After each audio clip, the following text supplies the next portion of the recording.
Hello guys! Good morning sa inyo lahat. Kung saan mang tako ng mundo, kayo nandyan, nanonood sa aking vlog.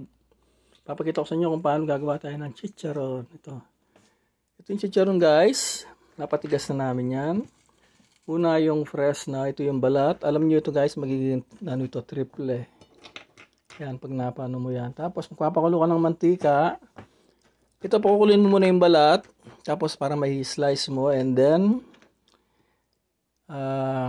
palalamigin. After that, lulutuin mo na naman. Tapos yung sariling mantika niya ang magpapatigas sa kanya. Yan, hanggang titigas yan ng ganyan.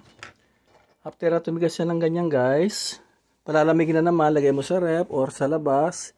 Then, the next day, pwede mo nang iluto. Yan, lulutuin mo lang ganito. Kailangan yung mantika, yan, kailangan kumukulo, mainit, pero after that, kailangan i-low heat mo lang. Yan. Tapos pag makita mo ng ganyan, ito lalagay na to guys, paunti-unti. Yan, makikita mo yan, lalaki yan, aalsa yan. Huwag kang maglagay ng marami. At saka kailangan naka-deep fry siya. Yan, nakikita nyo guys, oh. Yan siya, lumalaki na. Yan. Huwag kayong maglagay ng marami, konti-unti lang. Hanggang sa makitang magbubusa siya or parang mag-expand. Ganyan siya. Pag hindi siya nag-expand, hindi siya malutong, hindi siya matigas siya. So yung ngipin niyo baka masisira. Ingat lang kayo sa pagkakain ng mga chicharon. Kasi nga, pag hindi tama ang pagkaluto nito, matigas or makunat. Huwag niyo pilitin yung mga ngipin niyo, lalo na kayong mga senior. Or medyo may edad na tayo, pag nasira yung ngipin, malaking gastos. Dahan-dahan tayo sa pagkain ng mga matitigas. And then guys, ito na yung finished product. Ayan, no. Yan, tingnan niya. Oh, crunchy siya, di ba? Yan. So, tingnan niyo, kumapal na.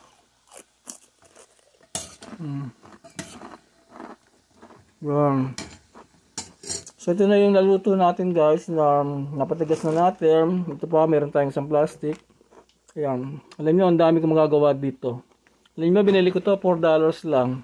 Dalawang plastic. Napakalaki.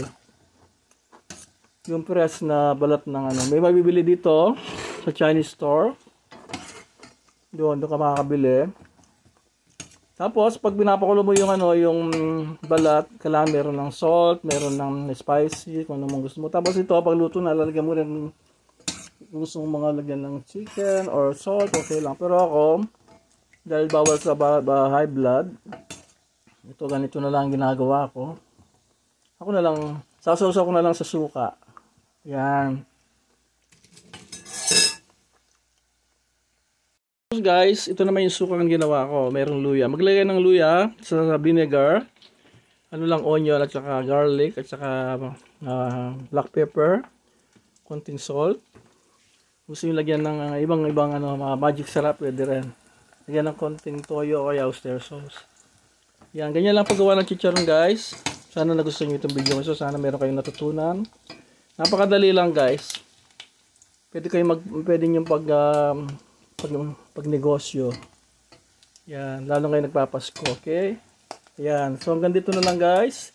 Thank you for watching. Sana magtiranding itong natin. Chicharon ni Kuya Jun. Yan. Napanood lang natin to sa TikTok or sa YouTube. Yan. Bye-bye. God bless you all. Yan. Keep support Kuya Jun. Don't forget to like, share, and subscribe. Bye-bye.